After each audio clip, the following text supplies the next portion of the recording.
అందరికీ నమస్కారం. మీరు అక్షరాభ్యుదయం ఛానల్ మొదటిసారి చూస్తూ ఉంటే ఈ ఛానల్ని సబ్స్క్రైబ్ చేయండి, లైక్ చేయండి, షేర్ చేయండి, కామెంట్ చేయండి. విషయం ఏమిటంటే ఈరోజు ప్రకాశం జిల్లా కందుకూరు నియోజకవర్గంలో ఉన్నటువంటి ఒలేటివారిపాలెం, లింగసముద్రం మండలాల్లో మాలకొండ పరిసర ప్రాంతాల్లో ఐరన్ ఓరు ఈరోజు జిందాల్ కంపెనీ వారు తీస్తూ ఉన్నారు. దాన్ని రాష్ట్ర ప్రభుత్వమే ఇక్కడ ప్రాసెసింగ్ యూనిట్ ఏర్పాటు చేసి ఈ ప్రాంతంలో ఉన్నటువంటి నిరుద్యోగులకి ఉద్యోగ అవకాశాలు కల్పిస్తే బాగుంటుందని మా యొక్క అభిప్రాయం. అదేవిధంగా ఇప్పుడు జిందాల్ కంపెనీకి ఇచ్చారు. కడపలో మొన్న ఆంధ్రప్రదేశ్ ముఖ్యమంత్రి చంద్రబాబు నాయుడు గారు కూడా కడప ఉక్కు ఫ్యాక్టరీని జిందాల్ కంపెనీ వాళ్ళ చేత ప్రారంభించారు. మనకి ఏదైతే విశాఖపట్నంలో ఉన్నటువంటి విశాఖ ఉక్కు ఫ్యాక్టరీకి సొంత గనులు లేక లాసుల్లో ఇబ్బంది పడుతూ దాన్ని కేంద్ర ప్రభుత్వం ప్రైవేట్ పరం చేయాలని చూస్తున్న విషయం మనందరికి తెలిసిన విషయం. అయితే ఇలాంటి సొంత గనులను కానీ విశాఖకు కానీ కేటాయించగలిగితే అది లాభాల్లో ప్రయాణిస్తుంది. కాబట్టి అనేక మందికి ఈరోజు ఉద్యోగ ఉపాధి కల్పించే పరిస్థితి ప్రభుత్వం ఉంటుంది.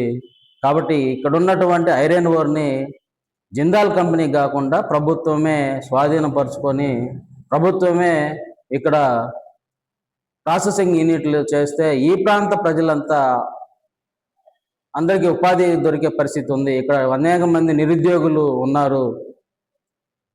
కాబట్టి ప్రభుత్వం ఆలోచించి ఇక్కడ ప్రాసెసింగ్ యూనిట్ పెడితే బాగుంటుందని.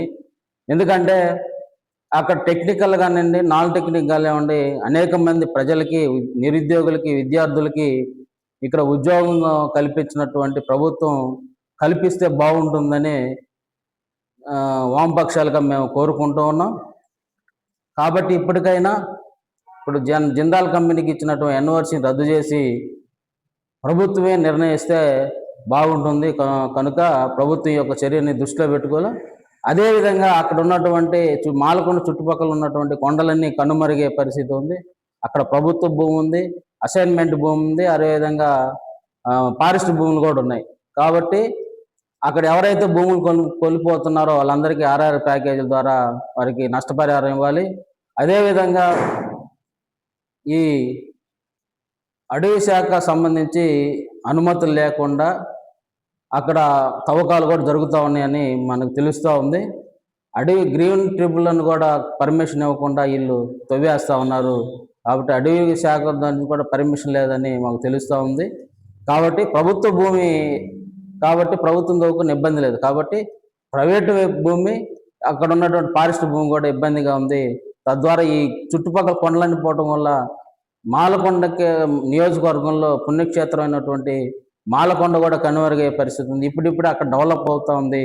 అక్కడ ప్రభుత్వానికి ఆదాయం వస్తూ ఉంది. ప్రజలంతా అనేక రాష్ట్రాల నుండి వస్తూ ఉన్నారు. కాబట్టి ప్రభుత్వం దాన్ని దృష్టిలో పెట్టుకొని ఈ పర్యావరణం దెబ్బతినకుండా అది ప్రభుత్వమే నిర్ణయిస్తే బాగుంటుంది. ఎందుకంటే ప్రభుత్వం అయితే ఒక పద్ధతి ప్రకారం ఎక్కడ ఒక అనుమతులు ఎక్కడకుండా ఎక్కడి వరకు దొవుతుంది. అదే ప్రైవేట్ వాళ్ళు అయితే పద్ధతి లేకుండా ఎక్కడ పడితే అక్కడ చదువుకొని వాళ్ళు సొంత లాభం కోసం ఏదైనా చేసే పరిస్థితి ఉంది. కాబట్టి ప్రభుత్వం దీన్ని దృష్టిలో పెట్టుకొని ఇక్కడ దొరికి ఐరన్ ఓర్ ప్రభుత్వమే నిర్వహించాలని మేము